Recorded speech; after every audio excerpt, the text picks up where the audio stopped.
I'd like to call the meeting to order of the Board of Leavenworth County Commissioners. I'd like to invite everyone to stand for the pledge. I pledge allegiance to the flag of the United States of America and to the republic for which it stands, one nation, under God, indivisible, with liberty and justice for all.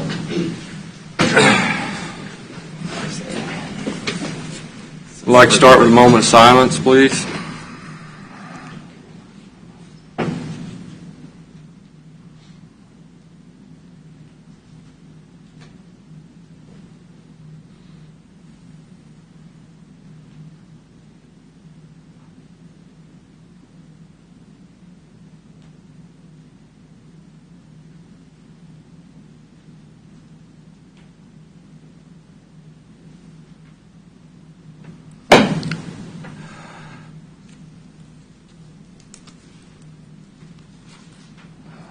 Roll call, start with Commissioner Shimke.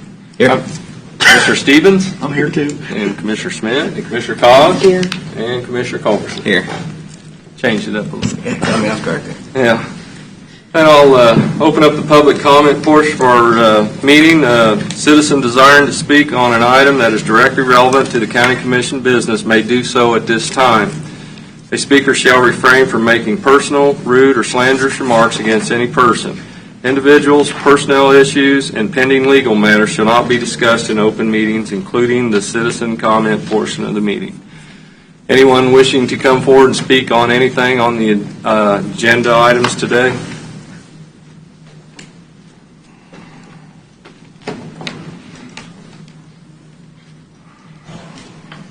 Morning, Commissioners. Morning. Last time I was here, there was a statement made that this sand pit plan was fluid. There was no definiteness. And I think there are some things we need to have definite answers for. I've been in construction for 50 years. I've never seen a set of blueprints that was fluid. Everything is precise and exact.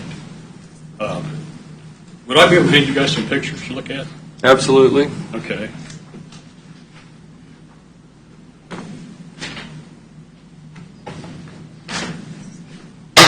I didn't catch your name. Ralph Wiggins, and I probably didn't say that. I'm sorry. Okay. I'm nervous. I'm not a public speaker. Anyway, this problem, when I seen this plan that they're going to utilize Lanique Road, that's a huge problem. 166th Street is the first picture you see. It's a good road. I've cycled it. I've run it. It's an excellent road. However, Lanique is 12 foot wide, and they call it a gravel road, and it can be a gravel road at times. But generally, it's just a mud road. Deep ruts in the summer when there's no rain, it's very just clouds of dust. When there's rain, there's ruts so deep you can't hardly drive your car over. A 12-foot road is a single lane road. It's like driving down the road and trying to pass somebody in your lane with two cars. You can't do that. Nor will that road be acceptable for truck traffic. So somebody is going to have to bring that road up to where it's acceptable to be used for commercial traffic.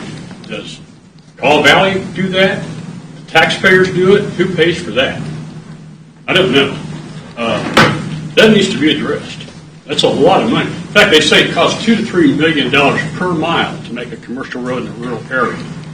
Half-mile road, which that is down to 159th, cost about $1 million.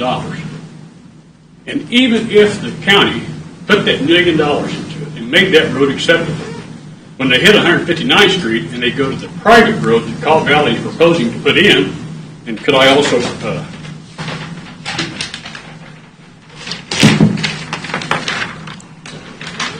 wrong paper, I'm sorry.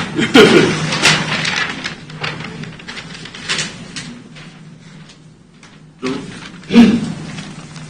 road that they're proposing to put in, and they make that turn and they go all the way down to Green Road where the railroad tracks are, and there's a train sitting there, which happens quite often. They're not going to sit there for a couple, 3 hours while that train sits there. They're going to come right past, right up Green Road. They're going to go to Silver Road, which is right where I live, go to Amnesty Road, to 159, back to Lenape, and over to 166, and then north to Golden. They will, that might happen one time, and they won't do that again. They'll just go down 166. They will bypass all that. And I suspect that's the reason it's fluid, because they know it's not going to work. That road is I hardly ever use it unless I have to. If it's a train there, yeah, I'll use Lenape. It's not a good road. The fact is that I don't know, for some reason, it's almost like I'm invisible on this project. I have a small house, I have, several lots. The decibel levels for the golf course was given. It was given for those residents on Golden Road on the north side. Nothing for me. I don't like noise any more than anybody else does. In the list of adjoining property owners, I was not listed on that. Everybody else was. My house, my property adjoins that, especially Phase 6. It's right there at it. It joins my property. And I'm a taxpayer, like everybody else. I think I should have as much consideration as everyone else. And I hate to see all this destruction happen. My house sits very close to the road, and I know that even if Caw Valley and their subsidiaries don't use my road, their customers sure will, and they'll be destroying it. I'll have trucks constantly by my house from their customers, nothing else. So anyway, I'd just like to consider these things, and I think we need to have exact, precise answers. Nothing should be fluid. Everything should be precise. That's the way I feel. So anyway, thank you for your attention. Hey, Ralph, what was your address? 12151 DeSoto Road. 12151? Right. Okay, thank you. Thank you. These would be things that would be answered in the public hearing, correct? Right, there will be a public hearing on this. The board set the date for that. As we've mentioned before, and I think as the county councilor said, that would be the appropriate time for comments and discussion. Otherwise, it will not be part of the record. Because we're basically holding a public hearing every week right now by these comments and these concerns. Mr. Chairman, members of the commission, on past occasions, both this board and myself have encouraged persons who have information they wish to submit to the board regarding the issue of the special use permit application to do so by submitting information in writing to the board so that it can be made part of the record. And at the conclusion of the public hearing and the conclusion of the submission of the evidence and testimony, it can be considered by the board. Having it come in piecemeal or orally, and I do appreciate Mr. Wiggins' comments, it leads to the risk that it will not be made part of the record. So anything that people wish to have considered by this board, I would encourage them to put it in writing, either letter or email, to include photographs, send it to the county so the county can put it into the file, make it part of the record, so that it can be formally considered by this board.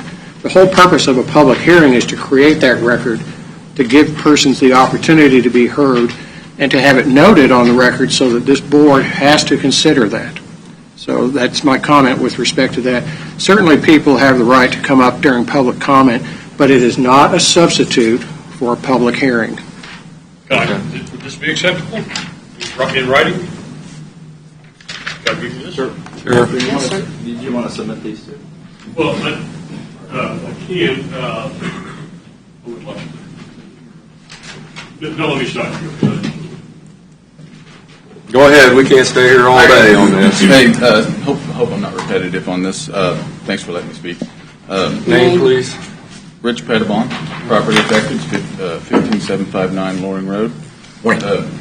My concern, the reason why I'm here today, is my understanding is that you guys are going to decide whether the residents that are on the haul route are allowed to have a say anyway in this decision, or if it's just the people that are within 1,000 feet of the pit. So I was kind of crunching a few numbers, and I'm not sure that they're correct, but I understand they're talking about 4,000 tons a day coming out of the plant. legally, per truck, all in the state of Kansas, all a tractor trailer semi can haul is 25 tons per truck. DOT, that's all they can haul. So if you figure that, if you calculate that out, it comes up to 160 trucks one way, 320 trucks round trip. In an 8-hour period, if you calculate that out, that's a minute and a half. Every minute and a half, there'll be a truck coming by someone's driveway in that stretch of road. So it's a lot of trucks. Decibel level for a semi at 50 foot is, what I can find on the internet, it's about 84 decibels. So in a dog kennel, at the property line, we're saying 60 decibels all it's allowed. I have a house that's less than 50 foot from the road. So I was hoping maybe you take that into consideration and maybe let the people that will be affected on the haul route have a say in it as well. And you're planning to come on the 15th, right? So you'll put that on the record? I'm sorry, say that again? You're going to plan to come on the 15th Yes, and I put will. that on the record? Because Yes, sir, I will. this isn't on the record here. Okay. So- Okay. And in writing and emails to everyone Yes. as well? It's the BOCC, and we all get it. If you send it to the BOCC, we all get copies of it. Okay. But we won't necessarily all respond, I keep trying to say, because we don't want to potentially be caught up in a Serial meeting. serial meeting. So, Right. but it is, and whenever those emails come, we always forward it to be placed as part of the record of any subject. Okay. Thank you, guys. And just real quick, I think there's been a little bit of confusion, the idea of this 1,000 feet. So believe it or not, we've ran into instances where you have people that are providing comment that might live on the other end of the county. And so the idea is we want to have those within 1,000 feet speak first. Of the pit. We then want to have people that are on that, so the immediate area of impact would be the people that live along any proposed routes. So as far as just setting a priority to hear from people, that is our intent. It's not to say we're not willing to hear from Yeah, I anybody beyond misunderstood that. that. It's just setting a priority so that we don't run into that issue. Is there a limited amount of time that say that people? We're gonna set them guidelines before that meeting. Okay. Just so both, are addressed. Is my concern. Thanks, Good guys. question. Anyone else wishing to speak? They answered all my questions, I think, already. Okay. Good morning. Angie Morgan, 12548, 158th Street. Morning. I did just want to talk about the intent of the public hearing. You mentioned the intent, Commissioner Shipley, so I had to stand up. I do believe, and if I'm not correct, but the intent is for those impacted by the development to have a chance to speak. And I believe the people within a half a mile and along the truck route have the same impacts as those within 1,000 feet. And that's what we're asking for you to consider.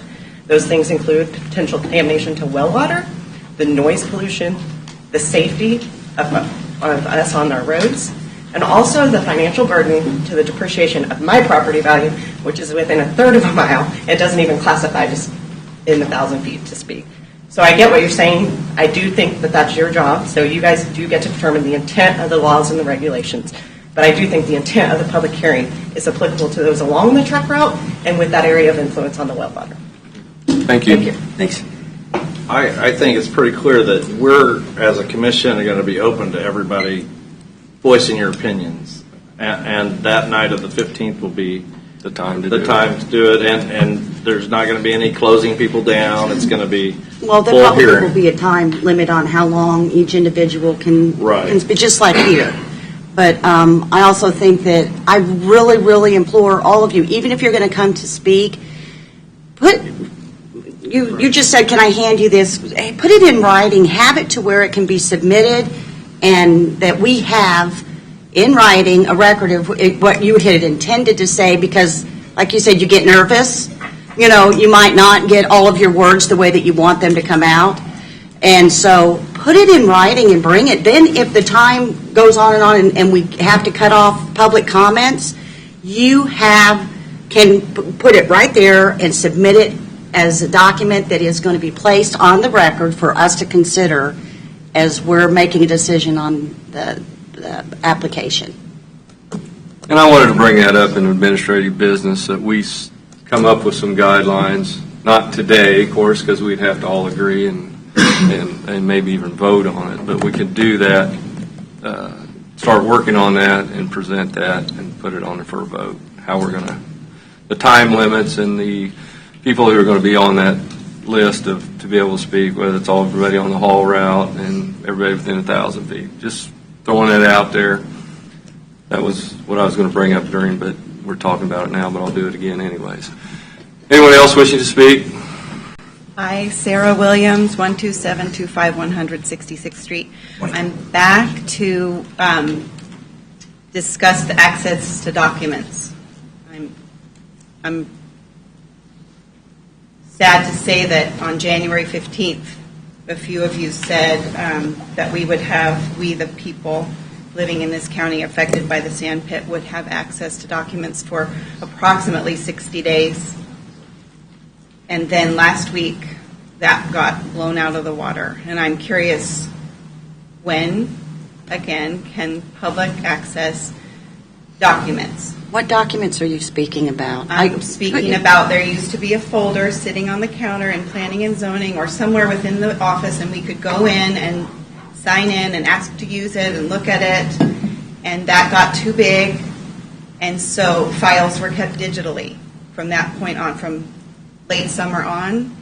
And now we have where do we go to get those documents? Commissioner Shimke talked about having something, maybe a link to open record documents on the website. We have a clock ticking now. We have an April 15th meeting. No, it's a great question. The suggestion is, although I wish we could move faster, especially in our technology position, we're even in the process right now of vetting new websites, to be completely honest. But I think I just received an email yesterday that maybe some of the documents that had been requested via public record were corrupted. So I just found that out yesterday. So today I plan to make action against it. Any document that we have digitally, I would expect any resident that would like to pour through those documents to be able to access. So I have to understand the best method to doing so. I guess that would be Saturday would officially be the 60-day mark to the April 15th, right? So Right. Whether that's the deadline we set internally or not, if we can move that quickly, that would be the expectation. If they exist digitally, I don't know why you couldn't have access to them. So I understand, too, that things are fluid and changing. So I assume that on the 15th, those documents will be finalized. I mean, that's the date that everything should be finalized. It would almost be worth considering that the public get 45 to 60 days from April 15th. Well, I think that the challenge is, and I would just argue to the point earlier when someone mentioned fluid. The fluid is specific to any new findings or any new requests or any new submittals. But the Again, at any 15th point, you can submit a letter if you choose to, in which case that would be new evidence. But if So that is fluid to conceivably, me. you guys could vote on this issue on the 15th of April at 6:30 p.m., right? So, After the public hearing. but you're So that would say at minimum 11. We're holding a midnight. public hearing right now, and I don't think it's appropriate. I'm trying to figure out guidelines, Chairman. I can't get these answers. And we're from going to email. set some guidelines here, and we're going to all agree on a One vote last on it. Now, thing, your I- documents, you need to, I guess we need to get with Mr. Lawfrey or Mr. Van Perry's on the document part. And then my last issue is about how we list agenda items in different locations and how some are treated differently from others. Last week's meeting schedule said consideration of a question from Lenape Sand Quarry, whereas the agenda item right before it had the number, and in parentheses in all caps, it even had the recommendation from the Planning Commission to approve. And I wonder if DEV-19-008 can't have the same respect and consideration, that every time it's mentioned, we have the number, and maybe even in parentheses in all caps, the Planning Commission recommendation. And I think that was clarified that that's going to happen. And I think you also have to understand that we publish the agenda usually as a courtesy. I mean, by law, and we try to keep it as accurate as we can possibly keep the agenda based on what we know we're going to be discussing at any upcoming meeting, and we try to even give some advancing, but it can be changed along the way. But by statute, what we have to tell you is when we're having the meeting, every meeting, we have to, tell the public it is on this day at this time. That is the true legal requirement, And what we do when we publish the agenda is to try to let the public know what we're trying to do. But sometimes, I've even been known to walk into Mr. Lothry's office on a Friday after he's sent out the agenda and say, I would like to have this issue added to the agenda. That's You know, fine. and so then on Monday, there may be a change that's made. It will be made on our printed that goes up on the wall and things, but it's just as things go out. That's fine. It's just, if there's an item on the agenda, I feel Thank like you. you should have the same. Time's up. So I just have one thing. There was a discrepancy between the spiral notebook that we had and the, are you going to address that? Okay. I just wanted to make sure that we had the correct But can't we? information. Okay. Good morning. Morning. Yes, Morning. you know me, Nancy Carpenter, 14681 Kreider Road. And there's just a couple other things, and these are not specifically Kaw Valley things. You guys, as Commissioner Cost just said, you guys publish the agenda. On your page, on your county commission page, there's a link for agenda. When I click on that, I can get the agenda. I use an Apple product to obtain these documents, to obtain this information. When I click on that same page, the link that says administrative packet on an Apple document, on an Apple machine, the only thing that shows up is the first page. So I can't see the whole packet if I'm on my iPad. I have to go home and be on my computer, but I don't have good internet, so I actually have to go to McDonald's or the library to be able to access it. I have checked. Typically on Monday, Commissioner Steben posts a place where you guys are able to go and get the packet. So Monday I can find it, and I'm hoping that I have figured out where they're posted by what your link is listed. So I'm hoping I can actually get it on Friday. But I typically cannot look at that information on Friday. I can't see it till Monday. I looked on your site, and I don't see a webmaster that I could send this information to, so I thought, I'll tell you guys.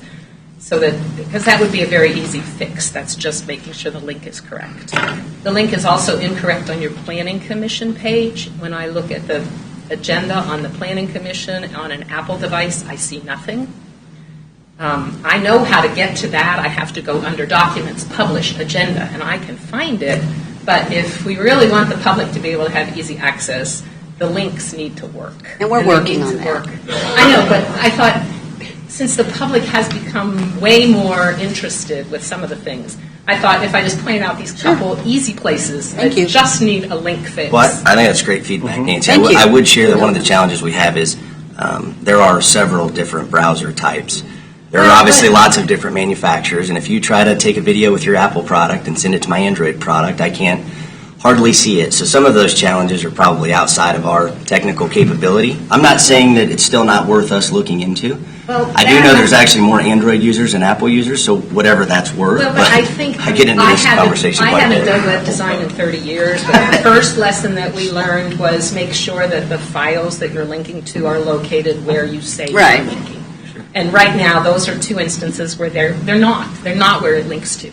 So that's of concern. One sounds like it's broke, another one sounds like it's maybe the Apple version or device you're using. Well, I can't afford to buy a new one, sorry. Well, no, I'm just saying, it sounds like on maybe a different device. I think whoever your We need to look webmaster into is, it. it would be a pretty easy fix. Then the other thing I wanted to mention is what Commissioner Steben was just talking about. A couple weeks ago, you were given the Fat Notebook from Kaw Valley. I've seen that. I've looked at it. I probably have a lot of it memorized. And then Mr. Van Paris requested from Kaw Valley that there be an electronic copy so we didn't kill quite so many trees. The electronic copy and the spiral-bound, hardbound copy are not the same. In the electronic copy, there are actually 4 corrupt files, and I had an IT friend look at that, and those files are corrupt, which means we can't open them. And at least 2 of those files are not in the spiral-bound book. So if you are looking at just the spiral-bound book, you're not looking at all the information that Kaw Valley plans to supply to you. To me, that's a phone call to tell the Kaw Valley people that they need to check those four documents. And I know that Commissioner Shimke has the list, and I know that Mr. Van Paris has the list as well. Because we're on a clock. We need to see these things, and apparently Kaw Valley wants us to see them, except that they are corrupt files.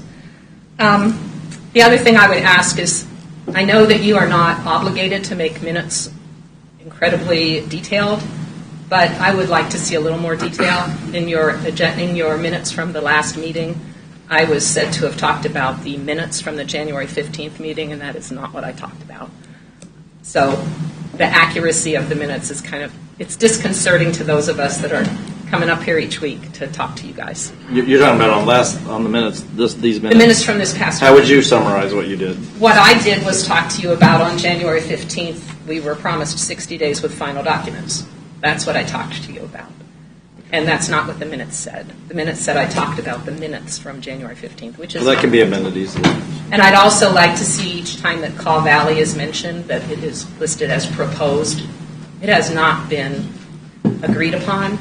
So every time it talks about Caw Valley route, it is the proposed route.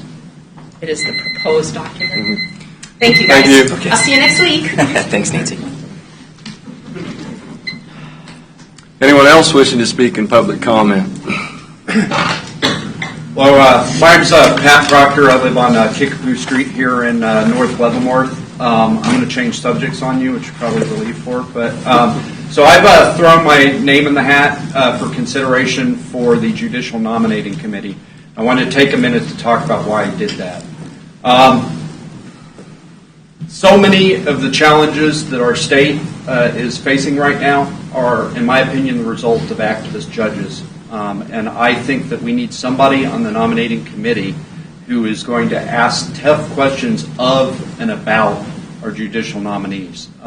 Right now, the legislature is deadlocked on a constitutional amendment to give us back the right through our legislators to regulate the abortion industry because activist judges found a right to an abortion in the Kansas Constitution that's 150 years old. Because of activist judges who have, in my opinion, usurped the separation of powers. We get dictated how much we have to spend on education. The legislature does. The judges just sued the legislature recently because they wanted more money, and luckily that was dismissed. But it could have went the other way. But in my opinion, that's another breach of the separation of powers. So I think that we need somebody on the Judicial Nominating Committee who will ask those tough questions and make sure that we're getting folks that are going to look at our laws and look at our Constitution as it was written, not try to find things in there that were not written. All that being said, when I threw my name in the hat, I had no idea who else was submitting their name. And this weekend I found out that Ms. Connie O'Brien had also thrown her name in the hat. And I know that Connie shares my opinion on these issues, and these issues are way important than any one person. They're more important than me. They're more important than anybody in this room, in my opinion, that we are applying these principles to our judicial nominees. And so with all that having been said, I would like to withdraw my name from consideration for the nominating committee, and anybody who is considering selecting me, I would like to endorse Connie O'Brien and ask you to vote for her for that position. Thank you. Thank you. Thanks. Thank you. Anyone else wishing to speak in public comment? My name is Donna Gillette, and I want to ask before I get into my part here, I want to ask you if during this meeting are the candidates for the nominating committee going to be able to speak to you? Yes, the candidates. Uh-huh. Okay. Well, this is a statement of support for the nomination of Connie O'Brien to the Judicial Nominating Committee. Connie will do the two most important things to be done on that committee. She will reflect the family values and principles of citizens in this district, and she is dedicated to strict interpretation of the law and our Constitution. I've known Connie for many years, and she's been a leader and diligent worker in a number of areas. In my circle of friends, I have not found any member, and I'm talking about groups, not just neighbors, I haven't found any member who is not behind her nomination to the committee. Connie O'Brien is one of the most qualified and informed people in our state, After teaching school, she served as our state representative for 8 years. During that time, she served on committees including elections, veterans, federal and state, and she also served as chair of the House Children and Seniors Committee. Connie O'Brien is no stranger to the judicial selection process. When serving as state representative, she was consulted concerning a prospective judicial nominee, and she met with the man seeking the appointment, Michael Joyce, and they discussed his judicial philosophy. She found him to be a person dedicated to strict interpretation of the law and the Constitution, and recommended him favorably to the people on his nomination committee. Connie was proud to have been helpful to his process, and she attended his swearing-in ceremony. Michael Joyce is now Judge Joyce.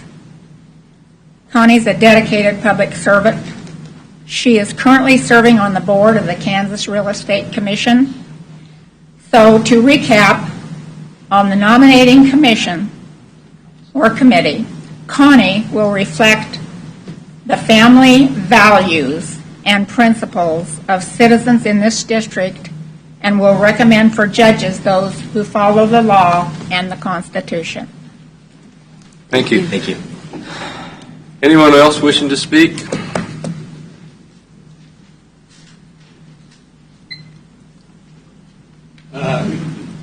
I'm Todd Thompson. I'm a citizen of the community. Morning.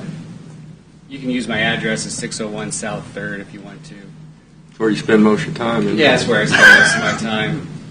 I heard Mr. Proctor speak, and there's a little bit of ignorance in his part in what the judicial selection process is that you guys are voting on. I'm actually part of that committee.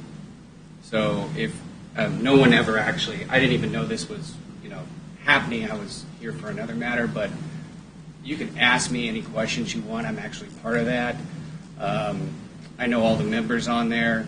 I respect all the members, such as like Lois Meadows. I've known her for years. Wonderful woman, been on the committee for a long time. I respect and admire and felt like she has the same values that Connie has. So I think you do fine with any one of these selections. But the process is not about, as Mr. Proctor is saying, and I don't mean to offend you at all, but you're referring to things that the Supreme Court or maybe the Court of Appeals is deciding. We're talking about local level district court judge. They don't have the decisions of the budget of the abortion or any of those matters. They have the opinions that we see on the day-to-day grind. Those opinions go up higher. And then there seems to be a little bit of misrepresentation about what the actual committee person does. They just listen, look at a huge packet. I know that Ms. Burton is here, has been through that process at least once, maybe twice. And it's not at all about anything political. It's just about who can do the best job, who can do it, who knows the information. And everyone in that committee did a wonderful job last time, and I really appreciate that. And all I really want to say is I just wanted to make sure you guys understood what the committee is really about. And if you had any questions, I can answer those. So I have a question. Sure. First of all, how many members are on the committee right now? You have the Atchison County and Leavenworth County, but what's the total membership? And how many represent the bar and how many represent the civilian? There's 8 with the Supreme Court Justice overseeing it. 4 attorneys and 4 civilians. Okay, and 2 of those are from Atchison? I would say civilians. That's a wrong term. I know everybody gets real angry because there's been the election issue, but 4 non-attorneys. How's that? Okay, and 2 are from Leavenworth? 2 from Atchison, 2 are from Leavenworth, and then the attorneys. And actually, I think there's more attorneys than that if I calculate right. So when a judge resigns or retires, or you're going to appoint a new judge, this committee is then called together by the Justice of the Supreme Court, or how does that work? Correct. And then you guys get together and look at sort of like we're doing here. We have we vet them a little bit more thoroughly than what you guys do. So we get their packet. We go back and do background checks, do reference checks, and do a thorough evaluation, and then we have an open meeting. And do Where you we ask the interview- judges questions? Correct. And They're can, not judges, they're attorneys. Oh, the attorneys. Can you ask about their judicial philosophy? Well, we expected to ask what type of, what their philosophy is about how they do things, yeah. We don't get into, at least the last thing, we didn't get into anything ideological, so. Okay, but that is something you could get into, correct? I would have to go back and look to see if that's actually appropriate. It doesn't, I don't know that it's appropriate. I don't know that it matters at the district level is really what I'm saying. Okay, but if you were going to question like a judge nominee and you were going to ask them, what's your philosophy on 50-50 custody or the abuse of ex parte orders or your view on abortion or any of those type of things, are those questions that would come up in these type of a hearing? Not really, because that would be just questions kind of outside of the box is will you follow the law or not? Right, and that would be what probably the focus is, if people are saying, well, the law is kind of... Well, they're not really... You're at a district level. You're not a court of appeals. They're not Right. They're not making founding rulings. They're making decisions based on what the statutes already say. So it's a little bit different, but I get what you're saying. They might be able to take that. I don't believe that that's an appropriate measure for this level of judicial selection. But it is, if the system we have is set up with the non-attorney members and attorney members, basically with the system we have, since we don't elect judges, the system we have in order to vet the judges and to know if you were a citizen that was interested in making sure that conservative judges were appointed that are not going to, because typically a district judge eventually could become qualified to become an appellate judge, and it's kind of a pipeline. Mm-hmm. So this would be a place where those kind of questions could be vetted. I think that's kind of a misstatement. It's not a pipeline. Well, in other words, they could be promoted. A district judge eventually could go to an appeals court. What about Judge Green? Anyone could go to the appeals court. Anyone can go straight to the Supreme Court. In fact, we have nominees right now that didn't serve as judge that are in the running for Supreme Court right now. So that's a misnomer. Well, but do you understand what I'm saying? I'm saying that I understand what you're saying. I'm telling you you're wrong. Okay, the part is wrong about the fact that the district judges often are later appointed to appellate court Yeah, positions? I'm telling you you're wrong about that. Okay, I typically think that our appellate courts, they typically look around and if you're a district judge, that gives you some qualifications to move up. It gives you qualifications just like anything else in a resume, but it's not the given fact, and it's not what always happens. Judge Henry Green from Leavenworth, the only sitting Leavenworth judge that is in the Court of Appeals right now, or above from the district level, went straight from being an attorney to the Court of Appeals. And much less we have several on the Supreme Court as well as the Court of Appeals that did not serve as judge prior. So what I'm telling you is your opinion is wrong. I understand that. I think it's kind of more detailed than that. Okay. Just Sure. to say that it's Does wrong. it happen? Wow. Yes. Does it Yeah. not happen? Yes. So, yeah. So I think a lot of citizens. So your fear is what you're expressing is, or your concern about a judge not being, as you said, conservative enough to be into, which shouldn't play a factor in being a judge at all. Because as just Mr. Proctor said, we're looking for non-activist judges, which I think we all would agree. We don't want activist judges. We want judges to follow the law. And so we're talking about a selection committee for a district court level. So, but you're expressing a fear that these judges are going to move up and suddenly become activist judges. And that's why Ms. Gillette and Ms. O'Brien and Ms. Wells is probably, and I don't want to speak for you, Ms. Wells. And hundreds of my constituents are concerned about it too. If you say so, I've heard it a lot. I'm sure most of the people here don't really care about this matter. But I don't want to speak for that, but I can tell you when we had our appointment for judges, there was only one person in the room besides myself was in the room the entire time, and it was John Richmeyer. So So I can tell you, for the concern about this appointment process, we didn't have an audience there to watch what was going on. And I'm also saying is what you're worried about for this position, and I'm well over time, I realize that, so I apologize. And I'm sorry because other people got cut off long before I am being cut off.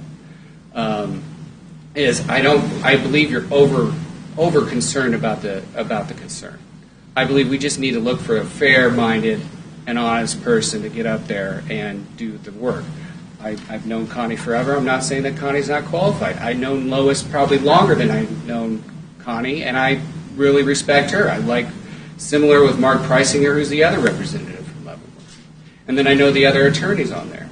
I'm not here to have one say on what you do one way or the other. I'm here just to explain what the process is, because like I noticed with what your statements are, it's a little bit mutated.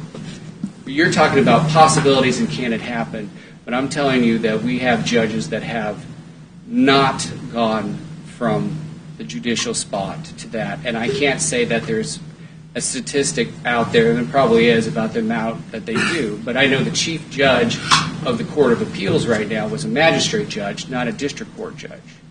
So, well, one more question, Todd, and I'm not trying to be honest. No, that's fine. That's what I said. I want to be able to answer what you want to know. If are these meetings open to the public? Like all of our meetings are open to the public for the public to attend and hear the consideration. Are these meetings open to the public? I already said that. Yes. They are. But John Richmond was there. Okay, so the meetings of the Judicial Nomination Commission are open to the public. Has always been open. Okay. I just didn't. Yeah, understand. I mean, it was publicized and. So Todd, just to be clear, you're in support of the re-election of, and you're very happy with the current committee as it sits today. Is that your position? I say they did a fine job. I believe they probably satisfied what anyone in the committee has done. I don't really want to sit here and give an opinion on anyone, because I do respect. I don't even know who all else is nominated. I do respect all parties. I would say I know Ms. Meadows, so I can, independently of being on the committee, independently of being the county attorney, Ms. Meadows means a lot to me, and so did her husband. So, I really appreciate everything they have done for our community, the community of Tonganoxie, and that what Ms. Meadows continues to do that. So, I will say that, and I will say that she's a wonderful person. But I can't say I wouldn't say the same thing about Ms. O'Brien. So. Okay. Any other questions of the county attorney? I was here as a citizen. Oh, citizen, Mr. Thompson. Thank you. Thank you. Anyone else wishing to speak in public comment? Then we'll close public comment and move on to administrative business. Mr. Lawfrey.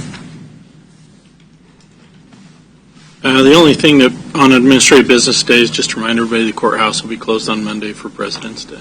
Okay. And what I wanted to bring up in administrative business is that we come up with some guidelines on how we're going to conduct the April 15th meeting, whether it be a time frame, because it is an evening meeting, the people that are going to be allowed to speak, whether it be haul route, everybody within 1,000 feet, whether it's everybody within a half mile. Just if commissioners could come up with some guidelines of what they think the meeting, how it should be conducted, and we could all agree upon it before that time, so everybody will know. So I had recommended to staff for additional thoughts and feedback was understanding the 1,000 feet and why that being rule and policy. I think the any proposed route, obviously, if I'm prioritizing, right? So again, it's distance, proposed route. I think furthermore, I think there's absolute consideration need to be given to anybody that might be in that larger impacted area, right? So if we're going to call that a half a mile, I think the statistics that I heard were maybe there's just under 20 homes that fall into the 1,000 feet. There's maybe 40 homes that fall or are along that haul route. Again, I want to make sure that those are prioritized first. It doesn't mean that anybody beyond that shouldn't be given the opportunity to speak. The other recommendations I'd have is whatever total time period we allow for comment. I also think that a comment per household would be my recommendation. Not that I don't think a voice from both spouses in that case, or partners, or whatever that may look like, isn't relevant. I just want to hear from as many property owners as possible, and I think if there are more than one individual living on a particular property, I'm hoping they can condense those concerns into a one specific delivery. Because I know a lot of times we get into the situation where we'll have spouse after spouse after spouse, and it looks like the number of properties, maybe your dwellings, is substantially more than. And the reality is, it may not give others the chance to speak that have just as valid a concern. So I think those are all things worth considering, at least from a priority perspective. And that's why we're going to need to know this so we can set the time limit. I mean, we can't go on all night. Right. Do you want to put that on? I think we all just come back, if we can put it on the agenda, or can we do it on a consensus, I guess? Now? No. Oh, okay. No. I don't want you to know any knee-jerk reactions on this. Okay. Well, I still express my opinion that we should prioritize the 1,000 feet. Well, that's law. And then we don't have that option there. Secondarily, I believe that any citizen that wants to comment should be given a time-limited ability to comment. And I don't believe we should put a time limit. Do you think we Do you should think if go somebody lives till- on the north end of the county, they can speak before, should be given additional priority than someone who lives Well, on the I'm not talking about prioritization, but I just anybody that's here that's a citizen of Leavenworth County that wants to comment, should be open. The mic should be open. But they, We're going to have but 2 we or can- 3 days of public hearing. You're still What do you letting think, people put You can have things a in 6-hour writing. meeting. We can read and submit them in writing. And again, when I said set a priority, that doesn't mean that if we get through all of those in the allotted Right. time, whether that's a 3-hour window or whatever it ends up being, Well, I think anyone that's- has the ability to approach I'm not the saying board. being unreasonable if we have 1,000 people, I'm not willing Well- to sit 24 hours straight when But, we can get things in writing. I mean, and it is, I happen to be a visual learner. I mean, I just know that about myself. When I read something, I absorb it much better than when I'm trying to listen and other people are reacting at the same time, because it's easy to be distracted as to what someone's saying. If you give But it when I can look down and read it, Well, it's not going to So be let's decided do that today. today, Just want yeah. commissioners to think about what they expect out of the April 15th. Well, I think we also want to hear from as many people as possible. And so Right. that Absolutely. also means that if you've submitted it in writing and you've submitted the exact same evidence already We've multiple heard from times, doesn't mean that you can't submit it again. I just don't think it's giving everybody the ability to maybe express different concerns. So, because I know we've all received hundreds of letters and emails. Okay. That's what. And we need, like I said, public comment has got to be limited to public comment. We can't hold a public hearing on this every week. I think we're getting off into the woods and maybe even to the legal issues. We continue to do this. I mean, I don't have a problem with comment, but back and forth, engaging. Yes, sir. Mr. Chairman, at the risk of repeating what I stated earlier, the problem is, one, you're supposed to have a public hearing to create a record. All of these public comments, as worthy as they are, will not be part of that record because they're not being made at the time of the public hearing. And I want to encourage people not to throw their time away or their effort away. Please keep that date, April 15th, if you wish to provide oral testimony. But I would like to second what Commissioner Cos said. Oral testimony can be forgotten. Details of it can be forgotten. I'm reminded of that daily by my wife. Written statements, emails, letters will be made part of the record, and I think that is your surest means of having your voice heard by this commission. Any other anything in administrative business? Then we'll move on to the consent agenda. As commissioners looked at everything on the consent agenda. Is there any questions, concerns? I move we accept the consent agenda as presented. second. Have a motion and second on consent agenda. Is there any more discussion? I had some stuff marked, but I think I got it answered. Oh, Yeah, I got the answer. Any other discussion? Then voting? Aye. Aye. Aye. Aye. Okay. And then on formal action, consider a motion to appoint a member to the Judicial Nominating Commission. Does anyone from that put their name in the hat and would like to come up and speak at this time? Yes, my name's Connie O'Brien. I live in Tonganoxie, and I put my name in the hat because of my past experience working in the legislature, being on the Children and Seniors Committee, learning about children and how important it is that they're kept safe. It's a hard process when you're dealing with kids, especially in courts. They need protection all the way around. And I want to make sure that some of the judges, take care of these kids, whether they're going into foster care or their parents are going through a divorce. Having seen that, I know it's very hard on the kids. So I would like to be part of the Judicial Selection Committee for that reason, mainly, because I've seen what foster care can do to children. I'll let what other people have said stand for my record, and I'm proud of my record. And I would appreciate your support and consideration. Thank you. Thank you, Connie. Anyone else here that applied for this position? We have 1, 2, 3, 4, 5, 6. Or, no, 5. Yeah, and Mr. Proctor withdrew. So does anyone have any questions about any of the applicants? All very qualified. Yes. Appreciate everybody that is willing to serve on these positions because they don't pay a lot. Even if we promise to double the salary, huh? I did have one more, Todd. I know you're not up there, but I think Lois said she'd only met once in 4 years. That's the only turnover we've had right. Since 2009 when we had 2 turnovers. So it's not something that's going to necessarily take a lot of your time, but it could, depending on the situation. It depends on if they filed to retain or they were able to retain. There's legislation right now for moving the judicialship from 75 to 80.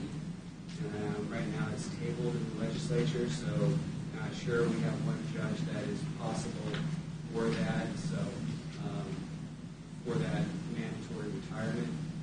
Beyond that, there's several others that may or may not come up, but that's up to them. And for the record, I'm on the committee. I'm not applying for judge. I'm wanting to be judge. I'm very happy to be the county attorney. So I'm not here for any bias for me to be a judge or anything like that. I forgot to say that because I don't want you to think I'm speaking. In fact, I really love my job, so I do not want to be a judge. Thank you, citizen, Mr. Thompson. Okay. Any questions or anything? No, I just had no idea. So they're actually contemplating moving the required retirement age from 75 to 80. Yes. Yes. That's incredible. Yes, it's up. With all the turmoil that's going on in Topeka right now, I think all the legislatures all the bills that have been proposed and tabled right now. So it's who knows what's going to happen. Turmoil. It's a good term. Our bill's not. Turmoil. Okay. Then I'll entertain a motion. I would move that we reappoint Lois Meadows to the Judiciary Selection Committee. How are we going to how are we going to nominate more than one?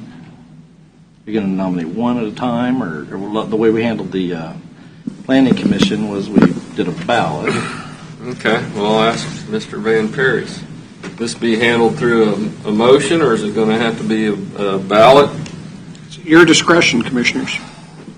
Well, what do commissioners want? Except you cannot use chance. You can't flip a coin. You can't roll dice. Short of that, you've got pretty broad latitude. Well, I don't know why we do any different than we've done before, which the last appointment we made was via ballot on the planning and zoning. Okay, is that your preference? I mean, is that your preference? I have no preference. Okay, Yep, then we'll have to get ballots.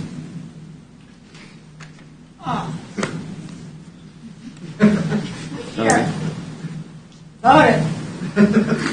Make a motion, get a second. Have a motion, get a ballot. one second. We're going to have a ballot, but I guess Mark will make us ballots, huh? What kind of ballot would you like? Just some people. One that's legible. Do you want me to- Should we just tear off a piece of paper that we have up here off of Hallam Off the says? Senate bill? Yeah, rather Hallam says too? rather than take down yet another tree. Yeah. Got one, too. Commissioners, your vote needs to be made publicly. Right. So you can use a ballot, Well, however you wish to do it, but it's a public vote. That's why I guess I didn't get a second. So what's the commissioner's consensus? Ballot, and then read the ballots?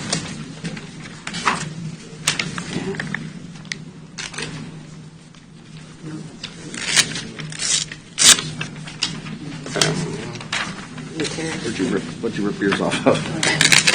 Page 2, 3/4 of the page. How about that? Work session. Okay, I rescind my motion, is that what I do? Yeah, no, I'd like a I would like second. a second. I do need a motion to ballot. Motion to vote on ballot, using ballot. Second. Any discussion, voting? Aye. Aye. Aye. Okay, pass them to Becky. She can give them to Mark. She can get- Do we need to put our names on them? Probably so. Yeah.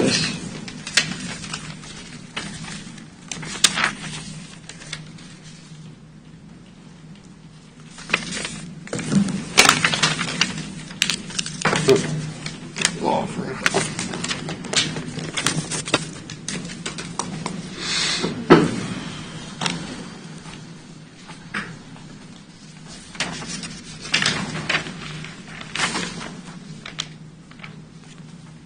Patience.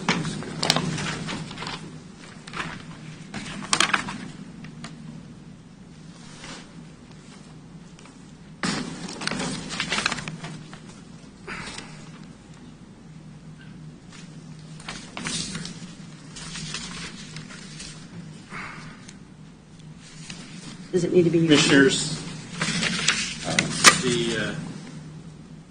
there were 4 applicants, the way I understand it. Meadows, O'Brien, Arnold, and McKnight. Lois Meadows has 3 votes. Connie O'Brien has 2 votes.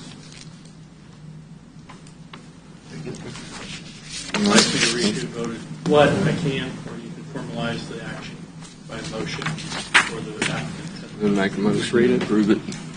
How do you read it? Doug Smith voted Lois Meadows. Commissioner Jeff Culberson voted Lois Meadows. Commissioner Vicki Cos voted Lois Meadows. Chad Chimke voted O'Brien. And Commissioner Stephen voted Connie O'Brien. We can't hear that out here. Okay, you want to, he'll read it again.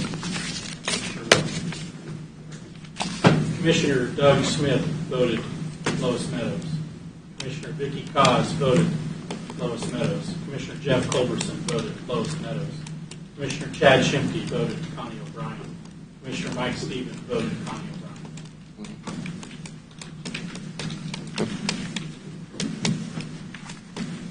We have any other business before us? Mr. Motion. Oh. Chairman, procedurally, I believe you would need to formalize your vote by a motion. And that, based upon the ballot, the motion would be to appoint Ms. Lois Meadows to the position on the Judicial Nominating Commission. Motion. Motion to approve Lois Meadows as the appointee to the Judicial Nominating Committee. Second. Motion and second. Any further discussion? No, vote? we're just formalizing, so really, just a formality. You still need to vote. Okay, yes. Yeah, and Aye. well, I was going to say, as far as discussion goes, when I started doing my homework on this, I know Pat and Connie. I like Pat and Connie just fine. Absolutely. And I know Yes, Lois too. And so I started my homework on Lois to see if there was a problem or an issue, and they said no, there wasn't any issue or problems with things that she's done in the past. So I thought, if it's not broke, don't fix it. So that's what I was basing, because I like Connie and Pat just fine. I think all three of them would do a great job. Absolutely, Yeah. and I based mine on the same thing, is Yeah. that there had been no issues with Lois Meadows in past performance or participation on, and all the things with being on that committee, and so, And the only other thing I looked at was how long they've been in the county. Right. Some of the other applicants only been here 5 years. Lois has been here 46 years. So. Well, yes. and since we're discussing this, I want to say that I know Lois Meadows. I see her down at Flashbacks all the time. And she's a very nice lady. She's had an opportunity to serve. The way I looked at it, like so many of these boards, we've had, given new people an opportunity to serve, and but it's no, all these things are no disrespect for the people. They were all well-qualified Yes. people, especially even some of the other nominees. Absolutely. I was really pleased to see the number of people who actually expressed an interest and wanted to be a part of and participate in that process. It was really I wish we had more time from the time we got the notice that it was coming up right. to do from the time we had to appoint. Yeah, 'cause it's Saturday, right? Yeah. Because the way I looked at it, if Lois didn't want to do it and Pat backed Absolutely. out, I would have picked Connie. I would have too. I mean, Well, I that's would just have the way picked it worked. Connie if Lois had backed out, so Right. we might be back in there. Then you got two qualified people. Yes. Anyways, so, Aye. who's waiting on you? Yeah, we're Who's waiting on your vote? Can't take Jeff. Okay, is there anything else? No. Last night, I went to the meeting at 1866, and the speaker's name, I can't think of it.